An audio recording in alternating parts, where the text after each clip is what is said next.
After a long hiatus, we are finally back here on Charting with Dill, now rebranded and repartnered, this time with the Rotunda. As always, I'm your host, Dylan McKercher, and last weekend was kicked off with Valentine's Day on Friday, then closed with President's Day on Monday, which means 4 new movies for a 4-day weekend. Lots of options for couples, singles, and moviegoers alike this past weekend. Not to mention all of the holdovers led by last week's leader, Birds of Prey, along with Academy Awards having happened the other week, so you already know we're going to see an Oscar bump for the winning films.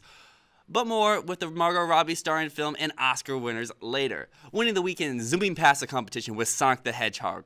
Sonic claimed the top spot with an impressive $70 million, which is, first of all, great opening for a film. Months ago was the laughing stock of the town due to his original concept animation art of the Sega Hedgehog.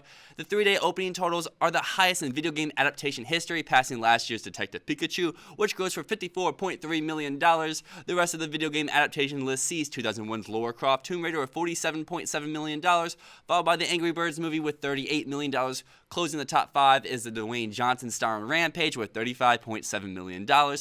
Then, Sonic kept snagging them rings to boost himself all the way to 4th in terms of the President's Day 4-day weekend totals, behind 2018's Black Panther's impressive $242.1 million, Deadpool's $152.1 million in 2016, and 2015's 50 Shades of Grey with $93 million, then just ahead of 2010's Valentine's Day with an accumulated $63.1 million on the Weekend of Love. Sonic also appears to have set himself up to have some nice legs. The film garnered an A cinema score along with a whopping 95% approval rating from audiences on Rotten Tomatoes, both adding up to help propel Sonic to have an impressive box office run in the upcoming weeks. As mentioned earlier, Harley Quinn Birds of Prey, or previously known as Birds of Prey and the Emancipation of One Harley Quinn, drops from the throne on the top of Gotham City to 2nd place. The Margot Robbie starring film saw a 48% drop in its second weekend, which, opposed to what a lot of internet trolls for this film would say, is a good hold. Through 2 weeks, Birds of Prey has snagged $61.7 million. While not a runaway hit, the film will still be a financial success when you take into account the worldwide totals and the smaller budget the film received. And lastly, before we hit up the domestic top 5 for the 4-day weekend, the Academy Awards took place on February 9th. And this past weekend was the first weekend after this ceremony. Every year, the Oscar bump comes into play. And well, simply to say, this year's winner, Parasite, saw the biggest Oscar bump of all time. The South Korean flick expanded in over 2,000 theaters for the first time in its domestic run, which started all the way back in October. Parasite ate away $6.64 million in the 4-day weekend, but in terms of comparison for the bump, Bong Joon-ho's film racked in $5.5 million for an impressive increase of 234%. To put into comparison, last year's winner of Green Book saw an uptake of only 121%. Parasite's on its way to become the 4th largest foreign film domestically of all time, currently in 5th with $44.3 million. Then one more interesting fact about Parasite this previous weekend is that the film had the 2nd weeknight teen of all time, which is a super random fact. But we always bring cool, abstract facts here on Charting with Dill, and kicking off the first ever domestic top 5 of Charting being partnered with the Rotunda, we're going to look at the 4-day totals, which has Sonic the Hedgehog dashing to the top of the domestic top 5, earning $70 million. Birds of Prey saw a healthy 48% hold with $19.7 million. Then 2 of the other 3 new films, or I guess 4 new films, battle out for 3rd and 4th with a tight battle. However, Blumhouse's Fantasy Island edges out the romantic comedy The Photograph by less than $1 million, scaring up $13.7 million compared to the Lakeith Stanfield and Issa Rae starring film with $13.2 million.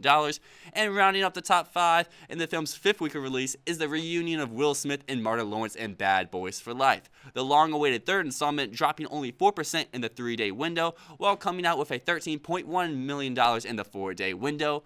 And with Charting kicking back off, we're going to introduce some new charts. So kicking off this week, we'll look at the 2020 top 10 films domestically in the 7th weekend of the 2020 box office race. Bad Boys for Life continues to reign on top, adding even more to its domestic total. In 5 weeks, the buddy cop comedy has made $183.1 million domestically. Doolittle continues to trail Bad Boys. Since they both came out on the same day, back on January 17th, the Robert Downey Jr. starring film has made $71.5 million so far. Then in 3rd has our new release of Sonic zooming to $70 million in its opening weekend. Similar to the weekend top 5, Sonic tops Birds of Prey, which sits in 4th with $61.8 million, while The Gentleman trails by a large margin in 5th with only $31.7 million. Up to 6th is Like a Boss, scoring $21.1 million in 6 weeks of release, having just passed 2020's first film, The Grudge, which slugged to $21.1 million after opening to $11 million all the way back on January 3rd.